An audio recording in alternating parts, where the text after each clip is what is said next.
Today we come to the second commandment, the commandment prohibiting having idols or making images of God. Now, depending on how you read this commandment, you might see this as a repeat of the first commandment, or you see it as a standalone. So in Catholicism and Lutheranism, this is seen as part of the first commandment. You shall have no other gods before me, God says, and you shall not make idols or worship them.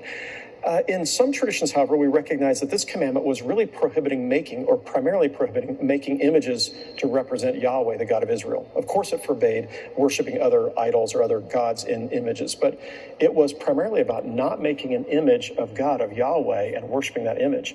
Now, this was a radical idea because the ancient Egyptians worshiped their gods in forms like this. So what we find here is a sculpture that would have been found inside one of the temples in Karnak. It's a beautiful sculpture. The center is an image of Ramses II. So remember, the pharaohs were both invoking or inviting the presence of God, and the gods were thought to walk with them, but they were also on their way to becoming gods at their death. And so on either side, there's Amun, the king of all gods, and Mut, who is a female deity, and they are wrapping their arms around Pharaoh, in essence saying, he is our blessed child. And this would have been kept in the Holy of Holies in one of the temples in Karnak. And it was believed that the gods actually indwelt in these statues in some mysterious way. And so they would clothe them, they would dress them, they would take them, not this idol, but other smaller idols. They would take them on journeys outside of the temple. They would bring food offerings to them, and they would invoke the blessings of the gods by serving them in this way. Now, when you go to Egypt and you look at the ancient archaeological sites, you're going to see this all over the place. So let's head to Luxor.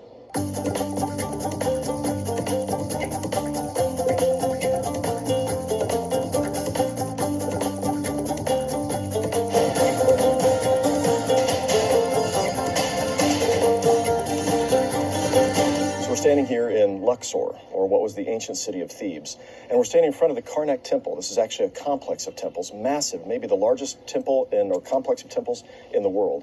And as we go inside, much of this was built during the time of Moses, and it gives us some idea of the historical, cultural, and religious background that gave birth to the Ten Commandments. It helps us understand it in more detail, especially the first three.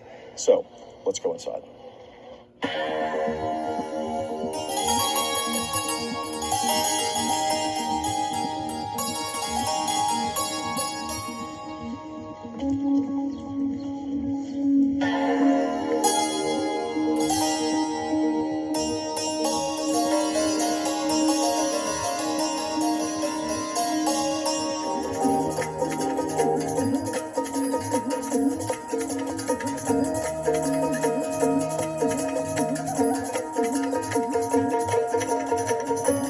Standing in the hypostyle hall, these beautiful pillars adorned with images of the gods and the pharaohs offering sacrifices to them.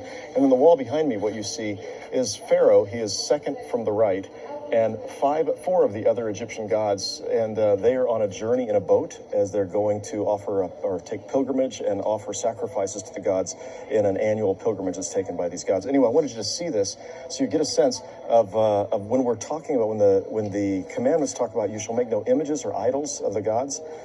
The Israelites were surrounded by images or idols of their gods. So this was a revolutionary idea that God would not be portrayed as a human being or an animal or something else. God would not be portrayed in images on walls or in statues, but instead, God would be the God that is ruler over the entire universe, the source and sustainer of everything. How could any image possibly contain the grandeur and the magnificence of the God who has created everything and is the source of everything? Anyway, this gives us some background to understanding why the second commandment was important, not making images or idols of Yahweh, of God, the source and sustainer of everything.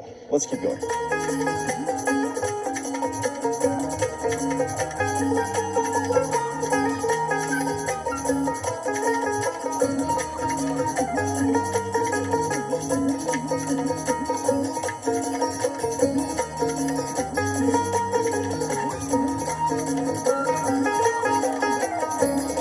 So now we're entering the Holy of Holies in the temple complex here at Karnak, and I'd like to take you inside. Only the high priest and the pharaoh were allowed to enter this place, and inside would have been an idol, the idol of Amun-Ra, and they would have presented sacrifices there, and you'll see his image and the pharaoh presenting the sacrifices all over the inside walls of the Holy of Holies.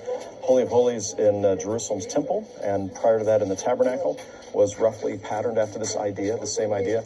The difference was that in this temple, in the Holy of Holies, there would have been an idol of Amun-Ra, in Jerusalem's temple and in the tabernacle in the Holy of Holies, there would have been an empty throne. And that was a way of saying once more that Israel's God was so great, filled the universe, created everything that is. There's no way he could be conveyed or portrayed by any kind of idol or image. So let's go inside.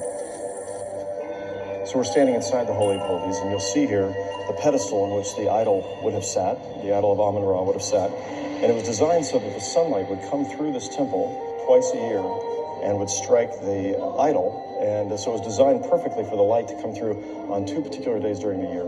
And again, in this spot, the idol or the image of Amun-Ra, the chief god of Egypt. And how it's different from the Holy of Holies in the temple in Jerusalem in the Tent of Meeting is that instead of a pedestal with an idol, we had the Ark of the Covenant with the 10 Commandments inside it, and the empty throne. The Ark of the Covenant was, in essence, the throne of God, but it was empty because there was no way that God could be conveyed by any statue made by human hands.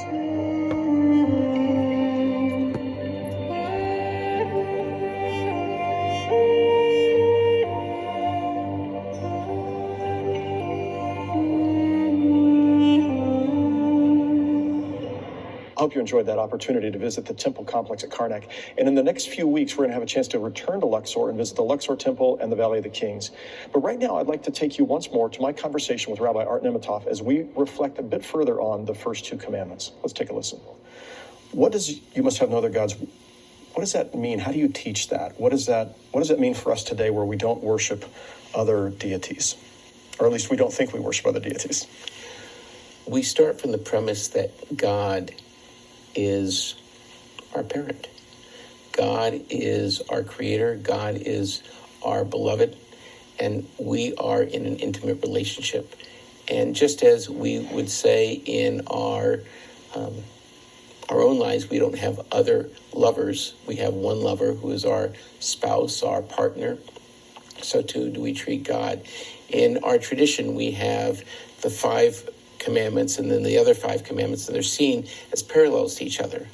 Well, the second commandment, which is have no other gods before you, parallels to do not commit adultery. And that's the idea that this is our God, and we have no other gods. We have no one else, no other thing that we connect to, that we deeply, profoundly connect to. We know that our souls come from God, and therefore we owe God all that we have. Yeah. We speak when we think of the divine name as, God being the source and sustainer of everything that is. And what you just described is that there is no other source or sustainer of everything that exists but God. How do you think, in what ways, when you're preaching this commandment, in what ways do the people in your congregation struggle with having other gods before God? Do they struggle with this at all in any way in our contemporary culture? I think we all struggle with it. We all have gods. The God of money, the God of power, the God of influence, the God of technology. We tend to, the God of sports, we tend to focus on these things and they become powerful, almost drugs to us. And when I teach this, I try to teach that these are all elements of life, but we do not worship them. We do not kowtow to them. We don't look to them for inspiration for how to live our lives. We see them as tools or piece of enjoyment, but God is different than our phones. Yeah. When I think about what we would consider the first commandment, what you consider the second commandment, and the third commandment as well, what stands out to me is that these commandments are about what's our highest allegiance and what's at the center of our lives. What is at the center, or maybe even what is the foundation? What is the foundation? What is at the center? What is our highest allegiance? And anything else that competes with that is in danger of becoming, for us, a false god. So I wanted to end here. This is interesting. This is Bastet the cat, and she is a feline divinity. Smeket is the lioness, and in her more tame form, she is a cat, Bastet.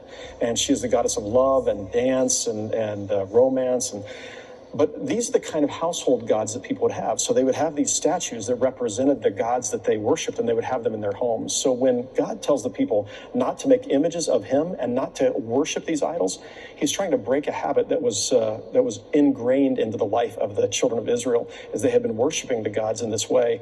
And to be able to say there's no way that any figure that you can craft with your hands can possibly represent who I am and the mystery of who I am. So I want to encourage you, as you read the chapter, to think about the kind of idols that we make for ourselves today and how we tend to worship the wrong things. And I want to encourage you not to make an image of God, but instead to worship God, the mysterious God who became known in Jesus Christ.